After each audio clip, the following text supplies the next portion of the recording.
Greetings fellow members of the Esoteric Order of Gamers, and today I'm starting a new painting tutorial series, and it's for Tainted Grail, The Fall of Avalon by Awaken Realms.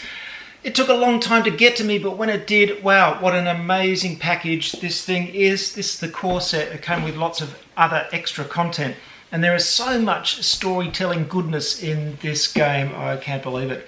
I've played twice now and really enjoyed it. It's a survival game. It's pretty tough, but if you're like me, you'll take it a little bit easy on yourself and play on story mode, and perhaps even play as if you had one less than the number of players you're playing with. These tips were given to me by Paul Grogan of Gaming Rules, and they've made the game more enjoyable for me because I really enjoy the story, but I don't want to make it too hard to progress. That said, of course, you can play it any way you like, and I was very, very impressed by the quality of the storytelling and also the imagination behind the storytelling. There's some really lovely imaginative scenes in this dark Arthurian world that I'm really enjoying. The games can vary quite a lot in length. It's a campaign, so it can go for a long time, but once you finish the first campaign, there's even more. There's a whole heap of extra content, so much writing, books and books full of storytelling fun. But of course, what thematic game like this is complete without some miniatures, and there are heaps of miniatures that come with Tainted Grail. And of course, I couldn't wait to get some paint on them. In this first episode, I'm going to be showing you how to paint the menhirs, which are a crucial part of the game, and also the coins. I've got the metal coins as well, but if you want to paint the plastic coins, I'll show you one way of doing that. And in subsequent videos, we'll be tackling the heroes and then later some of the monsters. Not all of them though, because there are heaps and heaps of them. I'll give you some tips for painting them quickly and easily, and so they still look really good. Just let me point out, however, that like all my painting tutorial videos, my personal object is to get them painted well, but pretty quickly, so I can get them on the table and start playing with them. So this is not a masterclass in painting by any means, it's just some fast techniques to get good results. So I hope you enjoy it. Let's get started and do the menhirs, Tainted Grail. I've showed you in previous videos my painting setup and how I organise my workspace, so I won't go through that again. Check out some of my earlier videos to see the details in that. But these are the menhirs that come with Tainted Grail, and there are 3 of them, and I'm going to be painting these during this series. Of course, the first thing to do is to prime them, and I'm going to use Chaos Black here. The Citadel sprays are really the best in the business. They're very expensive, but they are very good quality. So Chaos Black is the one to use to prime these miniatures. And here's the results. So make sure you get into all the nooks and crannies of these figures, because there are lots of nooks and crannies, and give them a good spray over with the black primer. Now if you've missed any areas, you can go back with, say, some Abaddon Black here and just make sure that you fill in any areas that you haven't got to with the spray, so you've got an all over layer of black over your miniatures, and then we can get started. A bit of reference material is always good. I went online and downloaded some pictures of other people's paint jobs on these menhirs, and I use these for inspiration. Sometimes I copy them completely, sometimes I just use them as a starting point for my own designs. Now that I've got a good black coat over everything, I'm going to dry brush the figure with Dark Reaper. Now this gives me a kind of slightly blue tone to the stone effect that I'm going for. Most of the figure is stone. I could just go for a straight grey here, but to make it a little bit more interesting, this Dark Reaper colour has a blue colour to it. And you can see I'm using a large brush here and just giving it a very light dry brush all over the figure as kind of a base coat of sorts. A lot of the original black, of course, will be left behind. I'm making sure I don't have too much paint on my brush, wiping most of it off on that paper towel, and then just going all over the figure with that light dry brush. Once I've done that, I'm going to lighten my colour a little bit with some rust grey. Now I'm being quite subtle about these dry brush layers. Oop, I've just found out I've got no paint in my rust grey bottle. Oh no, it's dried up. Yep, this happens sometimes. It's very frustrating. Nothing in there. Let's get rid of it. I'm going to have to replace that colour. What can I use instead? Well, a little bit of white. It's really the same kind of thing, adding a tiny bit of white. In this case, Corax white to my base colour will do the trick. Here's my original color, and that lightens it up, and voila, rust grey, just like that. Very easy. Now, as I said, I'm going very subtle with these layers. So I started with quite a dark color, and this one is not too much lighter than that. The trick with dry brushing is to not make the contrast too sharp, otherwise it can look, a bit weird. So be subtle, build up the different layers of tone. I'm not going to put this layer over everything. I'm leaving some of those dark areas in the recesses. This is just highlighting up the lighter areas. And also, you'll find when I'm filming here, I've got a light on this, so it's making it look even lighter than it actually is. I'm avoiding those wooden areas. You can see I've kept those bits where it's sort of wood sticking out of his shoulders there, because I'll be painting that a different color.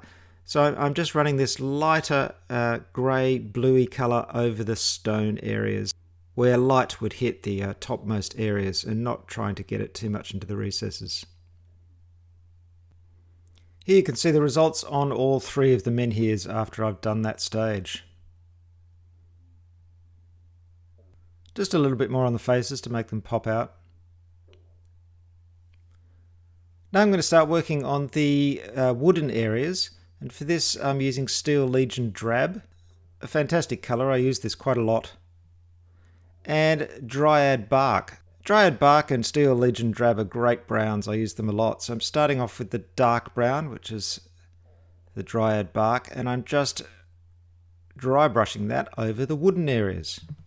Now, the good thing about this technique is that you don't have to be absolutely precise. It doesn't matter too much if a little bit goes over into the other areas. We're not going for absolute precision here. It's going to be the overall effect. So that gives me a nice brown on the to start with on the wooden areas. I'm trying to avoid painting over the stone areas, of course, but I'm not being too absolutely precise about it. Now, to highlight that a bit further, Steel Legion Drab. Again, most of the paint is being wiped off the paper towel, so I'm not putting too much paint on the miniature itself.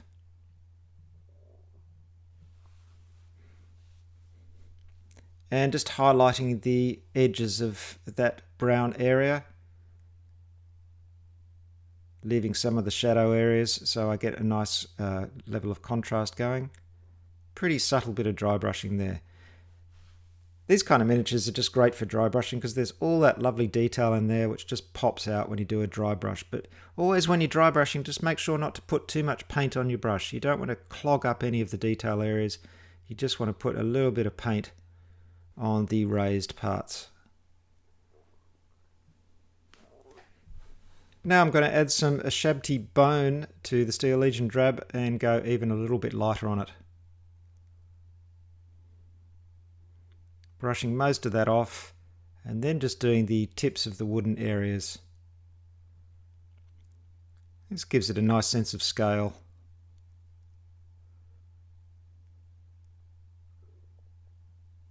And there you have it, a very easy old wood effect, just with 3 levels of paint.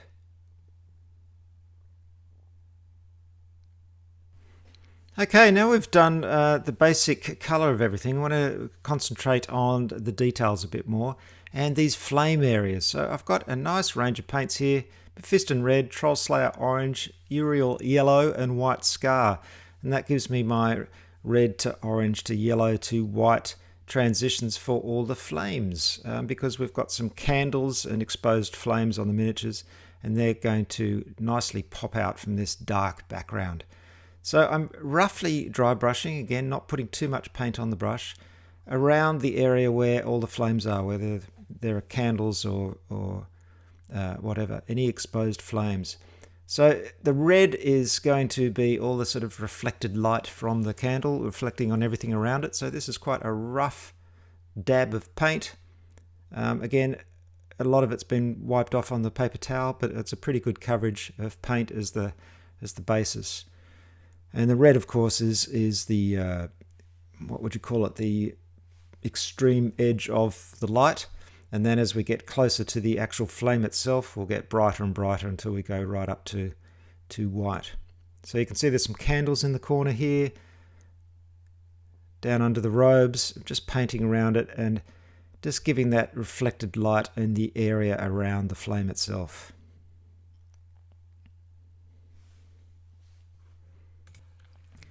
Once I've done that on all the miniatures and it's dried thoroughly, I'll go on to the next lighter stage, which is the orange. And with each of these stages, I'm trying to get less paint. I'm trying to localize the light source more. So whereas I was quite generous there with the red as it reflects down the arms, the orange is just going to be around the hands. And you can make this easier by using a smaller brush each time as well. I haven't in this case, but I think the next color I use a smaller brush.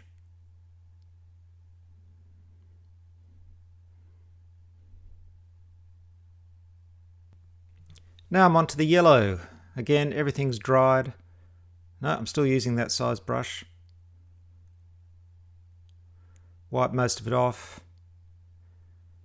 And you're starting to get a bit more subtle now. We're just around the flame area at the tip of the candle.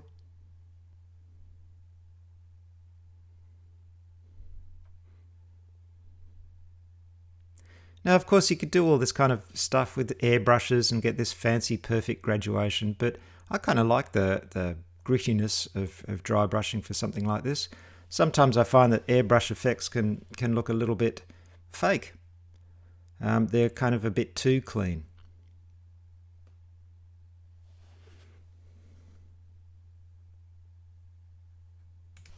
Now, of course, during this process, you may want to go back and add a little bit more reflected light to other areas, in which case go back to the appropriate color. In this one, I wanted a little bit of light reflected on the edge of the cowl, so I went back to the red and just added a bit of light to those edges.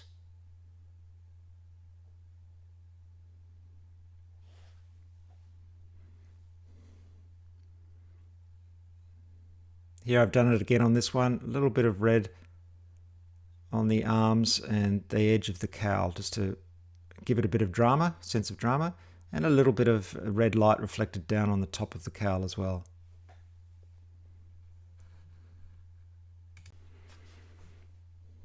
Now, for the first time in this whole process, I'll do a bit of detailed work. So using a shabti bone as the basic color for my candles, I'll get myself a fine brush for the first time. In this case, I'm using number 0 Rosemary & Co. brush, Kolinsky Sable. These are a little bit cheaper than Winsor & Newton, but still good quality. And I've mixed a little bit of yellow with the shabti bone just to give it a bit of a yellow tone,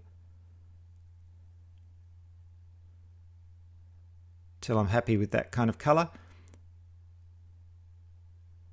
And then I'm going to actually paint the candles. And of course the flames themselves. Usually, of course, I mix water with my paints to thin them down. In this case, I wanted a nice thick coverage, so I didn't mix any water with this color.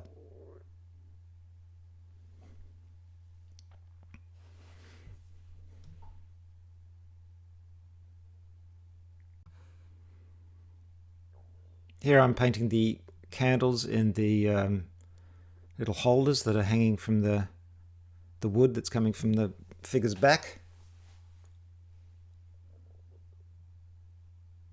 And there's some little candles hiding there in the abdomen cavity as well. A little bit hard to get to.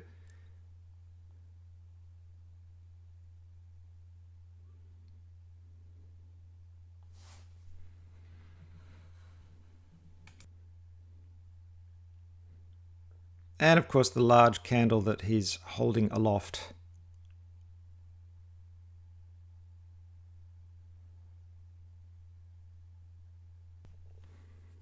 Now, after that is thoroughly dry, I'm going to use some of the colour that I used for the candles, wipe most of it off on a paper towel, and dry brush it around the candle itself, just to give that last highlight of light yellow that the candle flame is reflecting onto the areas around it.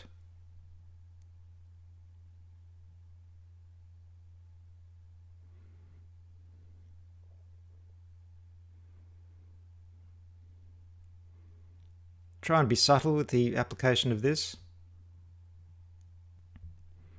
And of course I go through this process with all three menhirs, making sure I've picked out all of the candles and then added a bit of reflected light around them. Here I'm just giving a very subtle application of a yellowy orange to those candles just to define them a little bit more. So they're not just yellow blobs, they look as though there's some dark and light in the candle itself. And this actually works to make the candle blend in really nicely with its surroundings. Whoops, that one wasn't fully dry. Be careful, make sure everything's quite dry. I was rushing a little bit when I did this.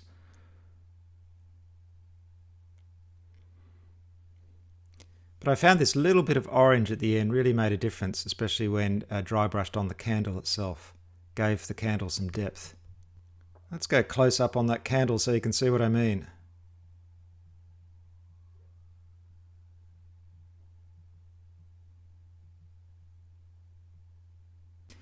Now you might get something like this where you feel you've lost a bit of the red around it, and that red is really important to give it a sense of a real flame going on. So I've gone back to some of the outer areas to add a little bit more red.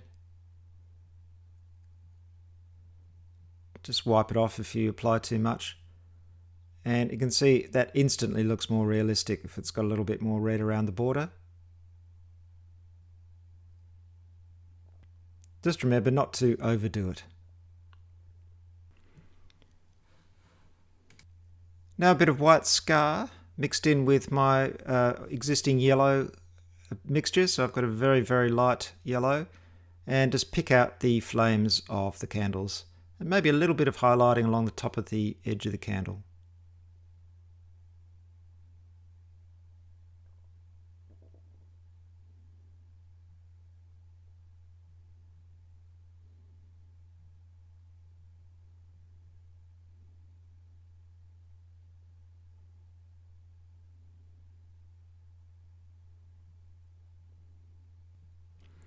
And here are all three of my menhirs all finished. And you can see that was really easy to do. Nothing too complicated about those techniques, but it's given me a really nice effect. Again, these are a little bit darker in real life. I've got the lights on them, so they're looking a little bit washed out, but in real life these have a bit more contrast. But we have a nice flame effect on each one of those candles, and it's contrasting beautifully with the stone and old wood colours. So what's next? Well, it's the coins. Now my version of Tainted Grail came with these lovely metal coins, and they're really nice for using during the game. They're not so good for putting in the base of the menhirs because they're a little bit hard to read from a distance. So I wanted to use the original game's plastic coins to actually put in the menhirs. You can see I've primed them in black here, and I'm going to give them a kind of metallic effect. So they look metal, but I'm also going to highlight the numbers so I can read the numbers a bit better. So the first thing I'm going to use is Balthazar Gold, a lovely bronzy goldy colour, and give these a nice heavy dry brush. So get a decent amount on the brush, wipe most of it off, and give the coins a good covering of that. And don't forget the edges as well. You want to cover the entire coin with this.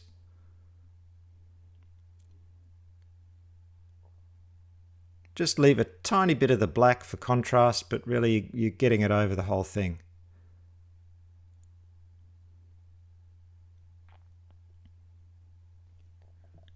While I was waiting for those to dry, I just went back to the menhirs and put some black in any of the areas around that base area where I wanted it to be solid black, and I didn't want any spillage from the dry brushing to go across. So I've just retouched those spots. When the Balthazar Gold is thoroughly dry, I get out good old Agrax Earthshade and give the coins an all-over wash, straight from the pot.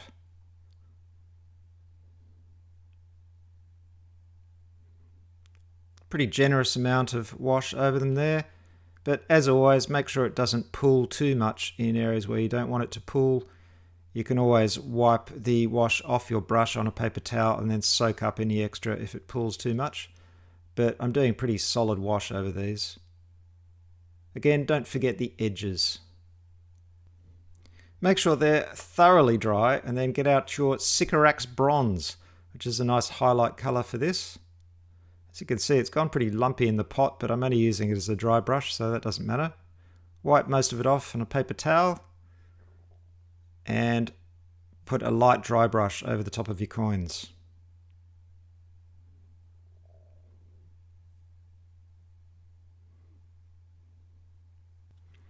Now I want to highlight those numbers so they really pop out. So Stormhost Silver is what I'm going to use for that. And I'm actually going to paint this onto the numbers so they're nice and clear. Straight from the pot. And just neatly paint in those numbers so they pop out.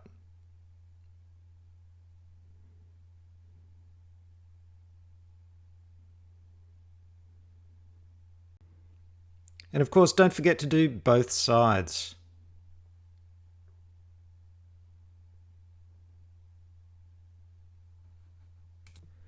Now that's completely dry. To give it an antique feel, I'm using nickel oxide, or however you pronounce that. And this stuff is great for giving an old coin or old metal effect. And as you can see, straight from the pot, I just wipe it into some of the little recesses and wipe any excess off with my finger. And I just have to do it here and there just to give it the effect. But as always, make sure it doesn't pool too much. You can use your paper towel to soak some of it up.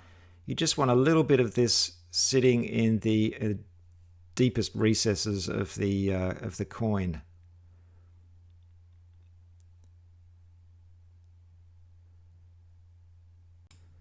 Finally, the last thing I did was just add a little bit more Agrax Earthshade to the deepest recesses to increase the contrast. And there are my coins, looking really good. Let's see how the coins look in the menhirs now that everything's dry. Here's my finished menhir. Pop a coin in the bottom. As you can see, the numbers are much easier to read than the other metallic coins, but they go together really well. There's my original metal coin. Slightly different effect, but I wanted something a bit different so I could tell the two apart easily. But they've both got antique coin feels. So that's it. That's how to paint the 3 menhirs from Tainted Grail and the coins. You can find me always at orderofgamers.com. That's my website where there are hundreds of rule summaries, including one for Tainted Grail. Go and download it, and it's very handy to print and laminate and put in the original box of the game. Also, please check out my social media channels, Twitter, Facebook. If you wouldn't mind following me on my new Facebook page. I had to retire the old one, so I'm getting my followers back on the new page. Go and follow me there, I'd appreciate it. Of course, I'm also on Patreon if you choose to support my channel. There's more stuff coming for Tainted Grail, so stay tuned.